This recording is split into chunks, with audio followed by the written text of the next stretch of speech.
Well, good morning everybody. Welcome to another midweek edit. So this one is a bit of a scary one for me. This is the first time I am doing this as I'm proposing to do it going forward, which is I've got to the point in my film. I was out yesterday creating this film that you will have actually watched a week or so ago. This is me getting the image ready to slot into the video, and as I've said before, I've created the video up to this point and this image is now ready to go into the film. So this is the point at which I start to edit the photograph.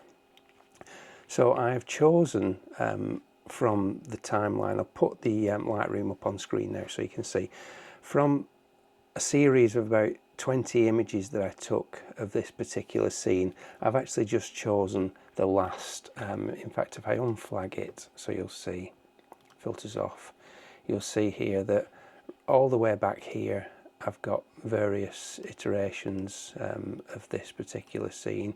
You see the needles moving around from one to another, and the wind was blowing quite strong, and some of them have got little flies that have landed on them.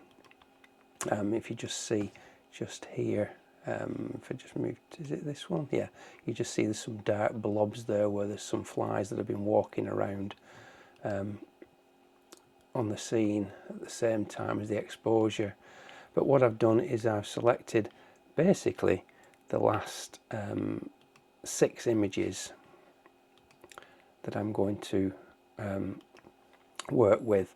Now I know that I was doing some focus stacking because there were some high points of these leaves here, and if you look in the background, there's a bit of softness to the needles at the back there. And from memory, I know that probably this stack of 6, these last 6 images, will have been me moving around to various focus points. I haven't actually checked. I just know my method, and my hope is that I will have covered everything within those 6 frames.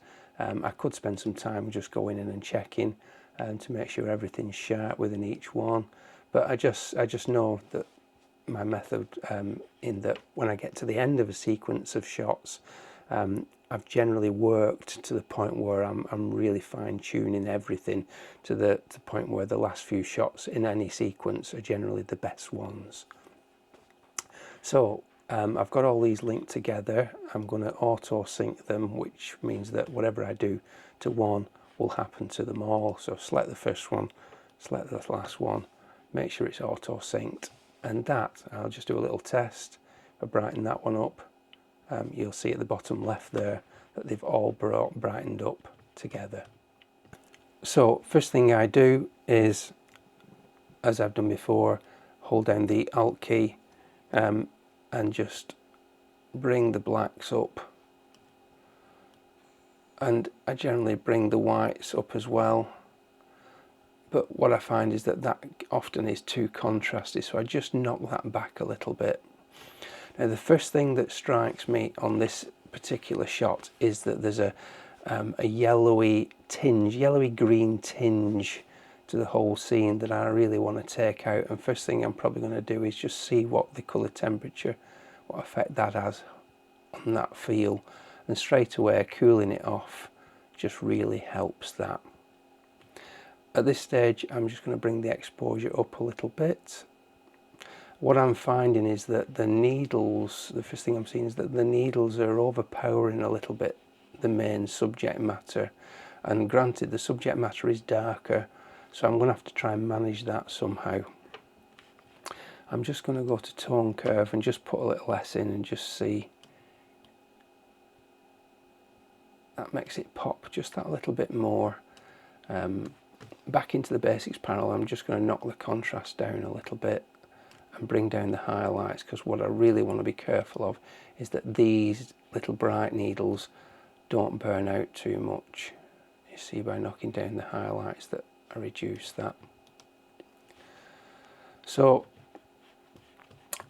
I actually prefer this as a vertical shot, so I'm just going to go back here. I'm just going to flip all these round. It seems, for me anyway, the only way I can seem to do that is by going back into the library module. Just press L for lights out. Now that's looking really quite nice already. So I'm going to go into the colour mixing palette, and I'm just going to play around with these colours. That green stem is a little bit too green for my liking, so I'm just going to knock that down a little bit, which that's better. It's a little bit less in your face, let's say. And I do like the colour of these needles, so I'm going to boost the reds, the oranges and the yellows, which will bring those out really quite nicely. And I don't do this much, but I'm just going to play around with the vibrance a little bit and the saturation. And again, we're getting just going to cool it off just a little bit, which helps to make those individual colours pop. We're actually not a million miles away at that. Lens correction I should have done earlier. I always forget to do it, so I'll just do that quickly. And you can do that at any point. And I'm just going to have a look in the calibration panel just to see what it does to these colours, individual colours. I often don't use it that much. I find it's just a bit over the top, but on occasions it can work, and I'm guessing it's going to work really well on anything that's blue, perhaps. No, I actually don't like any of those effects, so I'm just going to turn that off. I generally just play around with it because sometimes it really does make a big difference, but often it does nothing. I think we're about there. So what I'm going to do is, the last thing I always do with my images, if I'm going to put a vignette on, is I brighten the exposure up first, which will make those leaves in the middle a little bit brighter. And as you can see, it's affected the needles. They're too much in your face. And I'm just going to use a basic rough radial gradient just over those. And now sometimes I'll create 3 gradients for all 3 individuals, but I'm going to try doing it over the whole thing this time. Invert that and just bring the surroundings down. Not too much because you don't want it to be that obvious. A little bit more, just about there I feel. And then what I'm going to do is I am just going to use a brush. Create a new mask and a brush, and I'm just going to go and paint into these areas that the radial gradient hasn't really had that much of an effect on, just to make the subject matter pop that little bit more. I'm just going to drag the exposure down of those areas. You just see it working there, just to make them stand out a little bit more. Now you could do the inverse of that and create a new radial gradient, which I'm going to try, which is just bringing these individual leaves up just that little bit more so they stand out. Move that around a bit so it's not, I'm careful not to brighten that patch up too much, but just put it a little bit off centre so it doesn't focus on a bright spot in the middle. And I'm just going to simply hold my control key down, duplicate that mask and bring that to there. Same again, control key, duplicate that mask and bring that to there and turn that off. Now I am just going to knock back the whole scene again just to make it more subtle. I'm just going to go into the colour mixing palette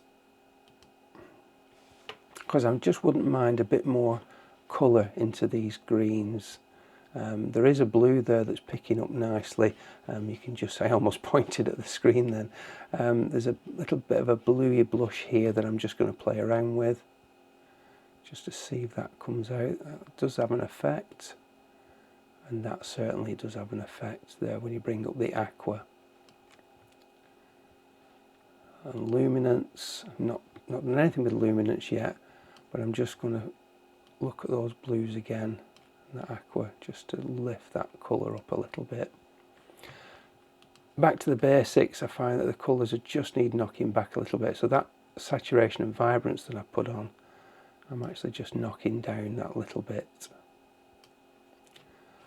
And let's look at that big gradient that I put on, which is there, and I'm just going to bring it down that little bit more.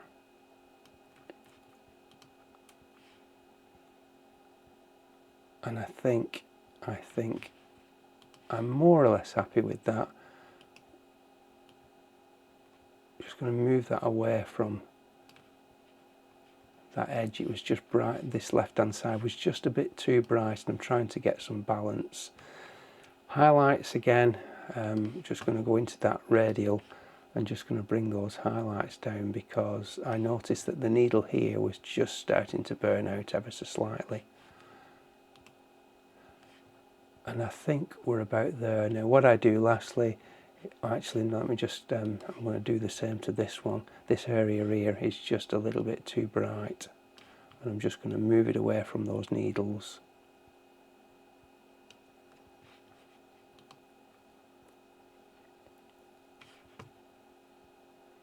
That's much better. Really liking that. There's just a little bit of darkness here that I want to just bring back up. So I'm just going to go with the brush, and I'm just going to go around there a little bit and just lighten that up ever so slightly. And I want to go into the shadows more than anything. There we go. And I think we are done. I just have a quick look round the image, make sure there's nothing that's no offending articles, that's untoward, and I think I'm pretty happy with that. Yeah. So because this is a stack, whether we need it or not, I'm going to do it.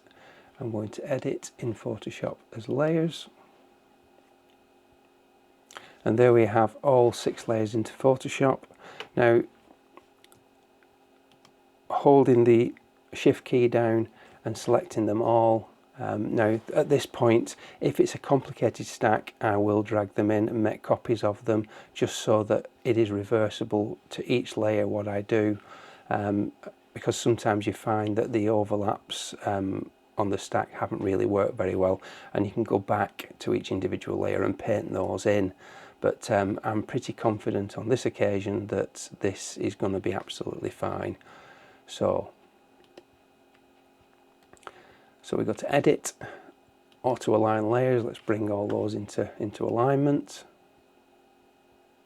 and that's now done that. So we go back to the edit tab again and auto blend the layers, and this is the point at which we see with the masks just how much of the various frames were in and out of focus, because you'll see the black and white masking on each individual layer. That proves that not everything was sharp on every image. So if you just look down here on the right, all the masks that's been created, you can see that there's different degrees of sharpness across every frame, which tells me that it was a good thing to do the stack. Now all the information with the masks below, it can be disregarded at this point, because like I say, I'm happy that I don't need to do any further work, and that's without checking. This isn't a very deep layered stack. It's quite flat to the ground, so I'm pretty confident that Photoshop will have done a good job of that. So I'm actually just going to delete all those. I could just flatten the whole layer, but I'm just going to delete them there. The acid test, of course, is to go in to 100% and have a look round, but that looks all perfectly fine to me. So I'm not sure on timing, but to me that didn't take very long at all. All that I have to do now really is to get it into my editing program. Is I just need to make 3 copies, which you'll see as part of the film. I will make a large copy at 4,000 pixels along the longest edge, and that will be used as the image that you see moving around slowly to show the details. I will sharpen that photograph accordingly, and then I'll make copies of those at 1080 along the longest edge, and then a third one with a little border on as part of the final frame. So I shall put that image on now, and yep, hope you took something from that, and I'm going to leave it there. Nice and simple. I think it took about 10-15 minutes to do in all, which is next to nothing really in my book. So yeah, so I will see you very soon in the next video. So until then, bye for now.